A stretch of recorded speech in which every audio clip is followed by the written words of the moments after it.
The emergency beacon lit up Lyra's console at 0300 hours, dragging her from a dreamless sleep. She stumbled through the corridors of research station Kepler 442b, her breath forming small clouds in the cold air.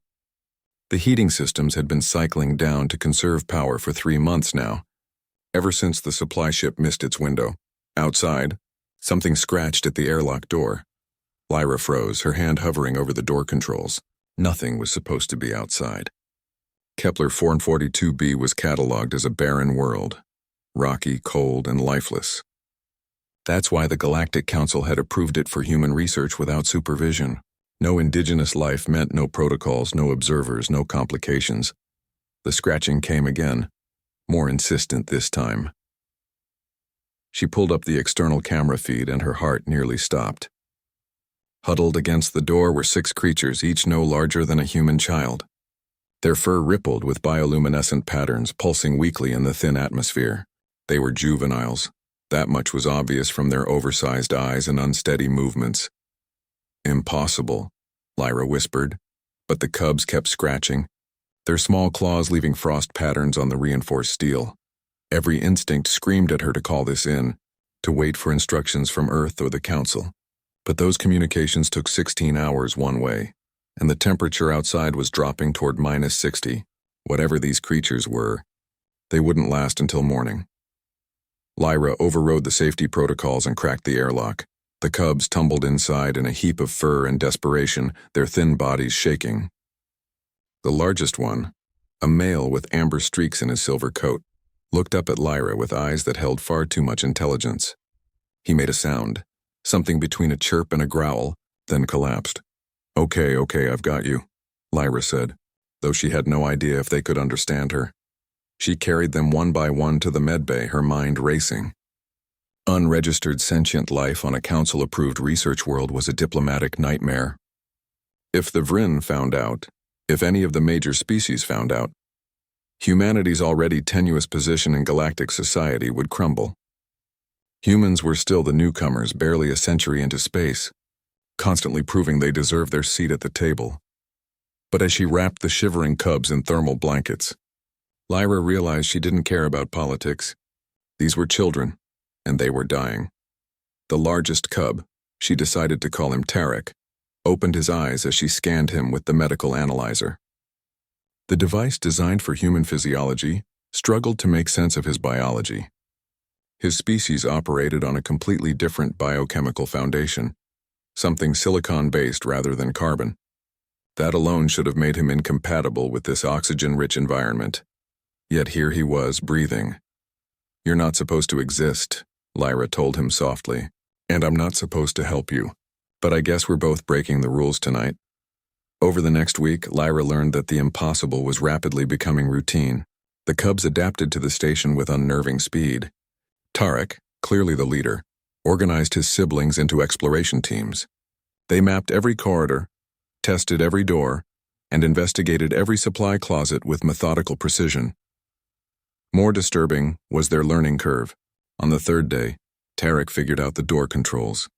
By the 5th day, he was operating the food synthesizer. On the 7th day, Lyra found him in her quarters, reading her digital logs. That's not possible, she said, staring at the cub who shouldn't be able to understand human language, let alone read it. Tarek looked up at her, and she could have sworn he was smiling. He tapped the screen with one claw, bringing up a star chart. Then he pointed outside to the dark horizon and made a series of complex gestures.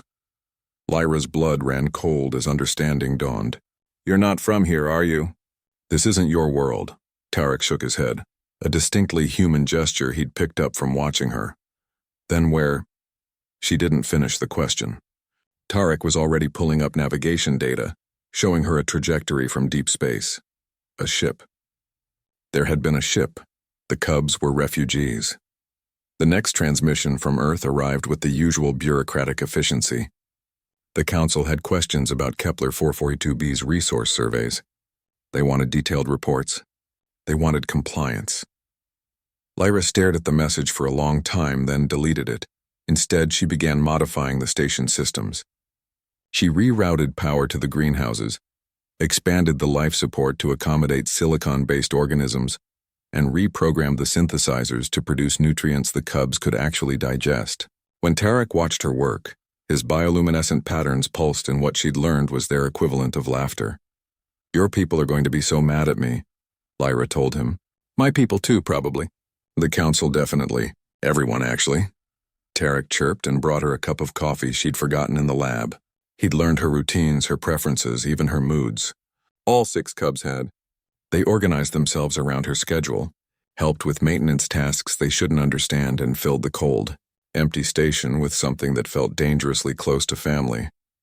That's when Lyra understood the real reason humanity terrified the older species.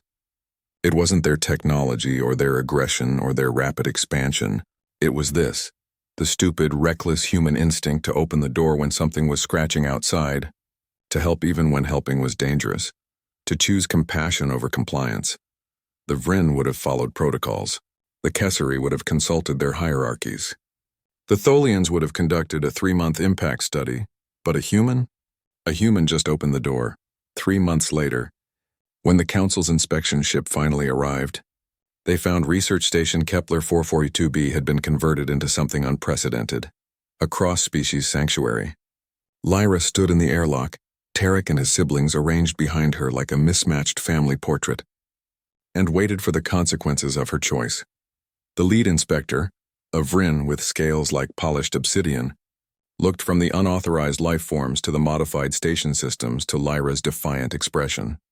"This is highly irregular," the Vryn said, his translator rendering his disapproval in clipped tones. "Yes," Lyra agreed. "You violated 17 different protocols. 18, actually. I stopped counting at 17.